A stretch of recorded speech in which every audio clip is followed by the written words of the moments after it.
Nasa linya natin Jail Superintendent J. Rex Bustinera, ang tagapagsalita ng Bureau of Jail Management and Penology. Ayan, Superintendent Bustinera, Igan po ito. Magandang umaga po sa inyo. Yes, Sir Igan, magandang umaga po at sa mga sumusubaybay sa inyong programa ngayon. Opo, para lang po malaman ng ating mga nakikinig, no? Itong Pasig City Jail na paglilipatan po ni Alice Guo, kamusta naman po? At hindi ba overpopulated po yun na mga bilanggot? Medyo hindi magiging maganda yung kanyang sitwasyon doon?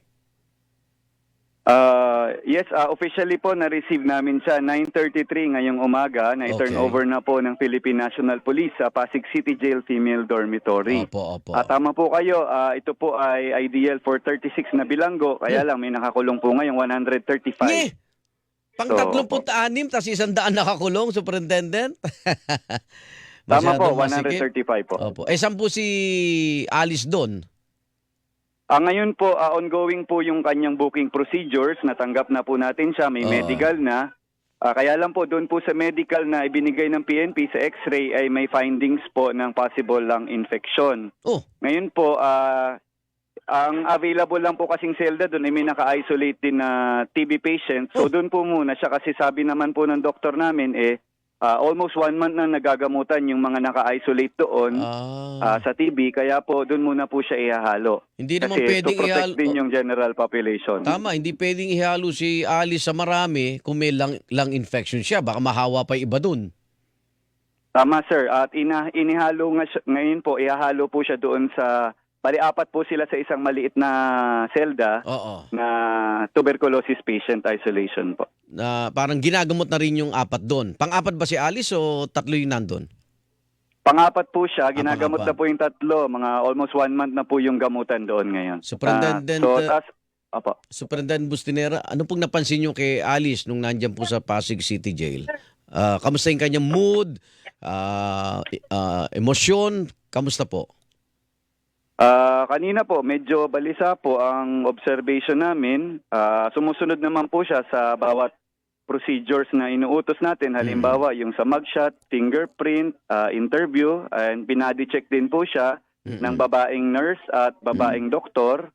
Kasi pinaghubad po siya kanina and then pinagpalit ng uniforme. Overall, compliant naman po siya and yun nga lang po talaga, kumbaga very stoic lang yung sir, yung expression niya kanina and medyo balisa. Nakikita natin sa hearing, di ba? Yung kanyang itsura. So, ibang-iba nung nandiyan na sa Pasig City Jail. Medyo ibang-iba po, ibang itsura niya sa hearing. Opo. Oo. Yung treatment sa kanya, kasi Superintendent, di ba may death threat siya? Paano nyo itatrato yun? Nagdagdag na po kami, Sir Igan, ng security dito. So, nagkaroon din kami ng security assessment sa mga maaari niya makasama sa selda. Opo. At wala naman po kami nakitang imminent threat dito. Okay. At yung mga PDL na yun ay drug-related cases. So, mostly drug-related cases yung paglalagyan niya. Kaya lang po dahil i-isolate siya ngayon, kailangan muna pong mag-undergo ng diagnostic test. Kasi po kailangan i-confirm natin talaga laboratory test na hindi siya makakahawa sa ibang nakakulong din. Anong reaksyon naman ng mga bilanggo dyan? Na-excite ba? Meron bang nag-bash sa kanya o winelcome siyang parang rockstar? Superintendent, di ba? Kasi personalidad siya eh. Ano pong reaksyon ng mga bilanggo natin dyan? Wala naman po, parang normal lang din po na normal. PDL na nadadala, wala din naman pong reaksyon at hindi rin naman po namin pinaalam sa ibang nakakulong na darating siya. So, naka-observe naman po kami ngayon at may tightened naman ang security talaga dito. Paano yun? Siya ba imimit nung mayora dyan? Di ba may mayor sa mga kulungan? Magiginat sa Wala na po tayong wala nang ganon? Wala na po tayong buti naman. mayor o mayora, wala na po. Ay, baka kasi pag nakita, mayor, tunay na mayor dito sa loob ng, ng bilangguan. Sino magbabantay? BJMP? May katulong kayo o katuwang sa PNP? BJMP po ang magbabantay dito, mostly mga babaeng empleyado po namin ang custodial niya. Kasi po hindi ba pinagbabawalan po ang lalaki mag-duty doon sa selda. Tama. Opo. Although may mga lalaki naman po tayong personnel para naman sa kanyang hearing at escorting paglalabas. At nagdagdag pa nga po tayo, even ang female personnel para sasama rin sa kanya sa hearing. Superintendent, so okay naman po ang... Superintendent, paano yung security niya?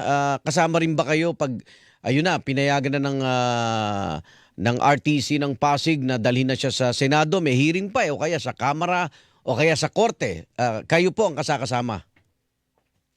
Tama po, kami po ang Ayun. BGMP po ang kasakasama at tutulong po dito ang Pasig City Police Station. Meron na po kaming coordination at even ang PNP headquarters nagbigay na rin po ng intention na tutulong sila sa convoy at security at escort kung may hearing man. Basta makakatiyak ang publiko sa kamay mo, Superintendent Bustinera, hindi magkakaroon ng special treatment itong si Alice Guo.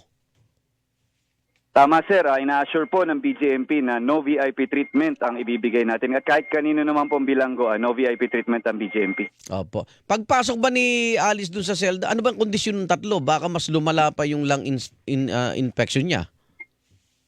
Hindi naman po, Hindi ongoing na po kasi ang gamutan Papagaling nito. papagaling na yung tatlo. Opo, papagaling natin, hindi na daw po contagious, sabi ng aming doktor. Okay, good. Kaya po. Ay, salamat po sa oras sa pagbibigay ng impormasyon na yan. Ingat po kayo, Superintendent Bustinera. Salamat. Maraming salamat po, Igan. Magandang umaga po. Good morning, Jail Superintendent. Hilingan, walang pinoprotektahan.